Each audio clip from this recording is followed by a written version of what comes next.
আমি এই ভিডিওটা করছি আপনাদেরকে একটা ব্যাপার ক্লিয়ার করার জন্য। আমি হঠাৎ ফেসবুক খুলে দেখি আমার ব্যাপারে কিছু ভুলভাল এলিগেশন উঠে আসছে ফেসবুকে। তো আমি ব্যাপারটা ক্লিয়ার করছি সবাইকে।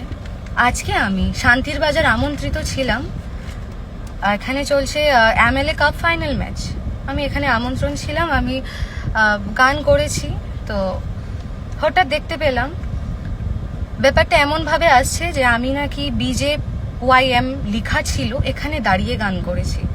আমি কাউকে অসম্মান করতে চাইনি, আমি আমার ব্যাপারটা খুলে বলছি।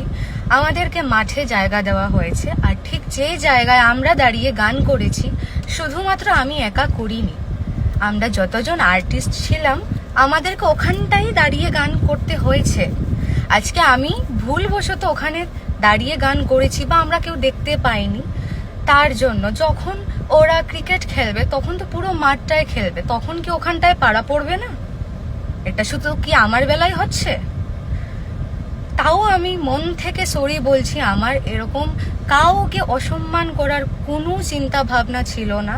এই ভিডিওটা আমি তার জন্যই বানাচ্ছি।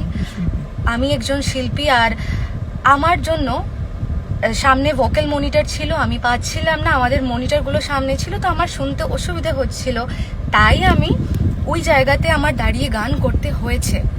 আশা করি আপনারা বুঝতে পারবেন। আর এখানে আমি ইচ্ছে করে কিছুই করিনি, জাস্ট ওটা আমার, হ্যাঁ আমি জানি ওখানে দাঁড়ানোটা উচিত হয়নি, কিন্তু শুধু আমি নয়, সবাই দাঁড়িয়ে গান করেছে, এবং যারা এখন খেলবে সবাই কিন্তু ওটার উপর দিয়েই দৌড়বে, খেলবে।